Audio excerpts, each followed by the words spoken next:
Hi, Craig. Hi, How are you? Rachel. Good. How are you? Doing great. So to start, thank you for giving me Tony Soprano in Gotham because it makes me very, very happy Awesome. as a Batman fan and a Sopranos fan. But it is so cool to see like references to little like to the nod to mob uh, movies and shows and whatever it is throughout this whole series because I think we haven't seen that in Gotham despite there being so many mobs that exist in this world. For you, what was like the excitement of getting to set all of that up in those first three episodes and really set the tone for what the series is going to be? Yeah, I mean that was kind of the fun challenge of the show was like, sure, you're making a superhero story, but like you're not like the goal was really like let's tell a mob story. Let's like make a new mob TV show that hopefully you don't need to know really about the Batman side for it still to work as a mob show, like so that was like really kind of baked into it in a way. Um and then any sort of like the hope being that if you have seen the Batman, which is a pretty grounded kind of modern version of that of the story of Batman. Like I think that just will add to it and like elevate, but you don't necessarily like need it, is was the hope. Well, yeah, and I also the thing about this show that makes me like out loud laugh every time is like you have Kristen Milioti as a Sophia playing this like very serious new like she's trying to take over the Falcone family and she's like very into the mob mentality. And on the flip of that, you have Oz just kind of like fumbling his way through trying to make things not a mess. And it's a really fun dynamic to kind of watch play out on this show because it brings levity to things that are very dark. When you guys were like kind of mapping all of that out, and Colin Farrell's Oz was one of the best parts of the Batman. Did you kind of want to still have that humor that he had in that movie shine when you still have all of this like darker mob stuff going on? 100%. I mean, I would argue that there's probably, in the cutting room floor, like a straight comedy version of all of this because we would like we would aim for humor whenever we could. And then, pulled it back because like we still also wanted it to be a mob show and all those things. Yeah, no, especially when the two of them were on screen together, like when they're the where you started both of those characters, Mm-hmm. she is a very methodical person in one way, and he is the opposite of that, in such a way that like they're constantly sort of, she's slightly frustrated with him, and he's slightly like, why are you doing it like that? Like kind of like doesn't understand her POV was just made for fun at every turn. Yeah. Yeah, and I also do love. I know you were like we wanted it to feel like its own thing. Like you could watch that and it would help, but also you didn't need to. But I do love the little Easter eggs of like, yeah, he does know Spanish. That was established in the Batman, and he's speaking Spanish. Yeah. And I was like Yeah. watching them, like, yep, that's right. He knows Spanish. The big plot Oh, point in the Batman is that he knows Spanish and Batman doesn't. Yeah. but do you guys have fun with those little things where it's like, yeah, me who Yeah. watched the Batman, I'm gonna laugh at that, but everyone else is like, yeah, this guy would know Spanish. Yeah, no, it was like a balance of like of both that and like I would just say like there's so much iconography that like the Penguin has around him as a character that like at first we were trying to avoid that stuff. Like it was like, well, we're not telling the story of the guy, from the Monopoly box who is like, the aristocrat.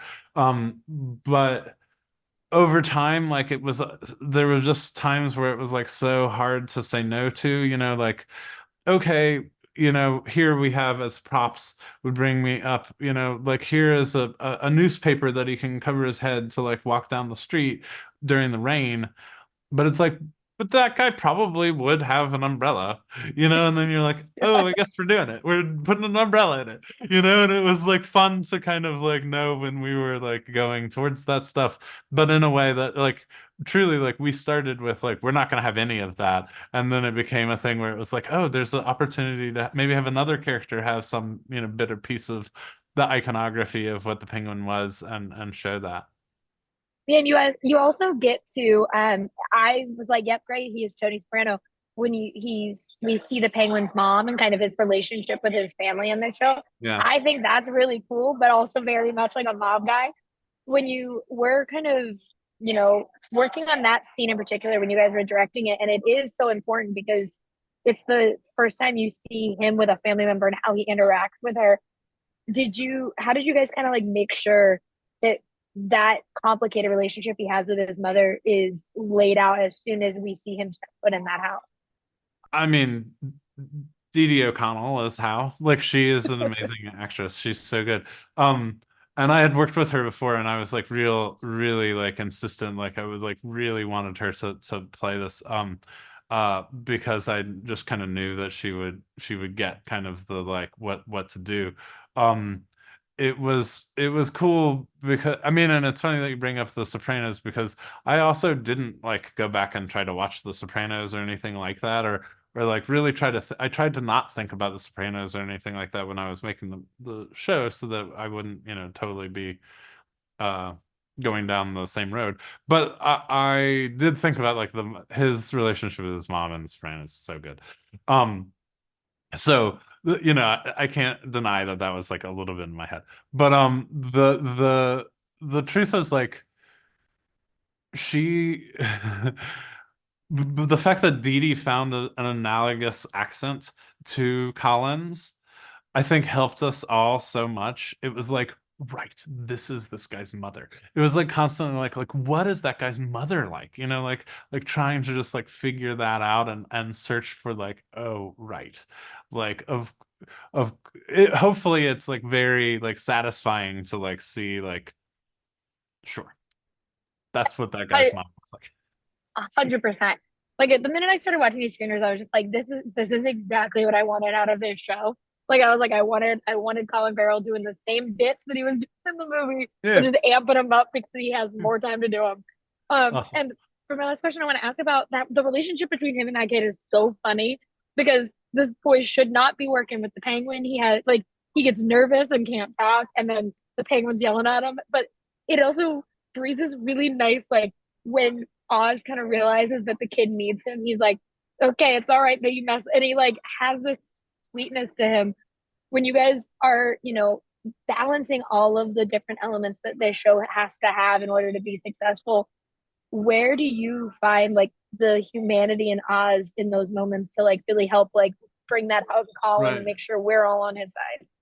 Yeah, I mean, I think that it was just really important, especially to me and Colin, to make sure that like early on you see him as a human, a Mhm. real, see the humanity and see him as a real, genuine person, a guy who could make different decisions and be somebody that you're like, I mean, he's still a mobster, but like that he like would have some level that you would be like, he's a okay dude, and like Mhm. especially with the relationship with Victor, the fact that Oz is a person with a disability, and then he kind of encounters this person, with a speech disorder, like who is a person who stutters, like he quickly, recognizes something I think really deep underneath everything, and like endears Victor to Oz really quickly. And that was important. And then I just think that there's like some level of like Oz that he wants to show somebody how cool he is and like what all's going on. So it's kind of nice to like be able to take a kid around and be like, look at all this. This is me. Like I think that there's like some level that Oz just like likes that, which helps because it's also makes us as the viewers get to see inside of this insular world, through like a proxy almost like as Victor is sort of the audience's eyes at the same time. But it's not it also feels within character that is something that Oz would want, be like he's a show off. I 100% agree. Thank you so much for this show and talking to me. The Batman made me so happy because it was actually Detective Batman, and so then this show just continuing to give me what I want has made me so happy. So I thank you so agree. But much. Detective Batman, the world's greatest detective is my favorite Batman. Yeah. I love it. Same. But thank you so much. Have a great Thank you. day. Bye bye.